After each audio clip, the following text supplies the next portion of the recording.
Dear family, friends, and colleagues, I'm Stephen Dye. Today is Christmas Day 2010, and if you have just a brief moment to spare, I'd like to share with you some very genuine reasons I have to celebrate Christmas this year. In case you haven't heard, I was hospitalized November 30th to late December 20th. I almost died several times. Among a variety of complications, the most life-threatening concerns came from congestive heart failure and pulmonary edema. When I arrived at the emergency room, my heart was operating at only 5% capacity. One physician estimated I had only 1 hour to live. Remember, I'm only 39 years old.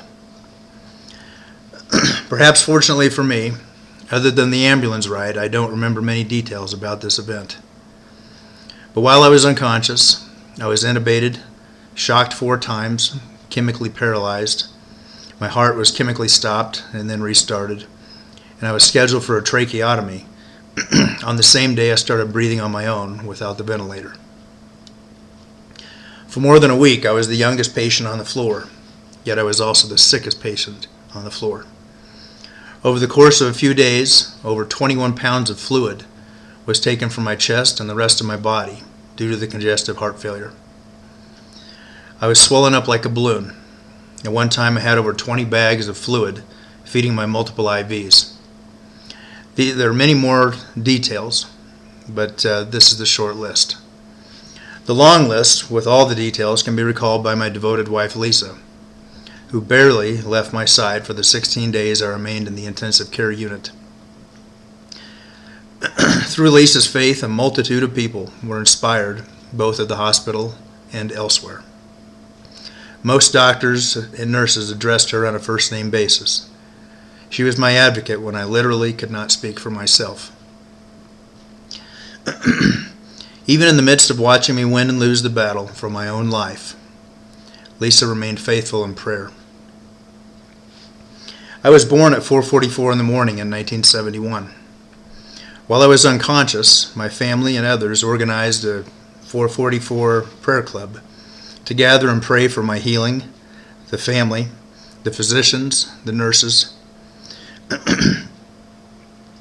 and the hundreds of other people who have become involved in this unique situation. In both mornings and afternoons, 444 became a time of prayer, worship, singing, and hope. Now on to the subject of prayer. Do you really believe in the power of prayer? Do you believe God aches to hear from you? Do you believe God longs to quiet your fears, just as you would soothe the fears of your own weeping child?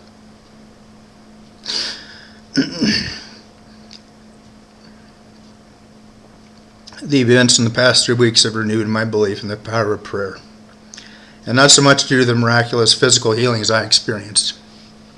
Rather, my confidence in prayer has been renewed from hearing about the hundreds, even thousands of people around me who turn to God in prayer on my behalf.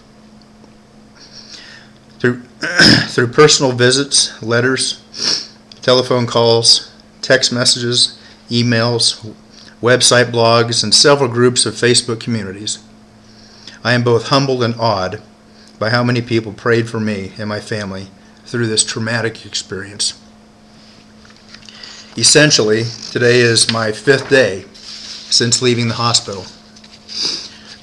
And I still have not had the opportunity to read through all of the thoughtful communications I received from family, friends, my students, churches, nurses, and others who have expressed encouragement and prayers for my situation. I've been told many stories about how my near-death experience has caused positive changes in the lives of numerous people. People who renewed their prayer life, people who strengthened their faith, people who restructured their life priorities, and even people who reconciled with a long-lost loved one by extending unconditional forgiveness. The stories from last month are still surfacing, and as they do, God continues to remind me of how little this whole experience had to do with me and how much it had to do with all of you. Consciously open your heart to what God might be saying to you this Christmas season. Chances are He wants you to better understand how much He loves you. And His plans are already in motion regarding that big thing you're afraid of right now. Fear not. This Christmas, don't discount the power of prayer and compassion. In the last several weeks, I've seen it engulf my friends and family like a flood. Also, embrace the authority of miracles, no matter how big or how small they may be. Miracles are God's way of demonstrating to us that He is in control, while the rest of us are just tossing pennies into a spiritual water fountain. Please check back on this website for updates. In the future, I plan to add more information about my story. I plan to put photos of me in the hospital. And most importantly, I plan to put photos of my two precious boys, Brennan, who's 20 months old, and Michael, who's 3 months old. My extraordinary wife, Lisa, will be featured as well. Thank you so much to all of you who have done so much for us during this very uncertain time. May God bless you and your families. Have a very Merry Christmas, and God's peace to you.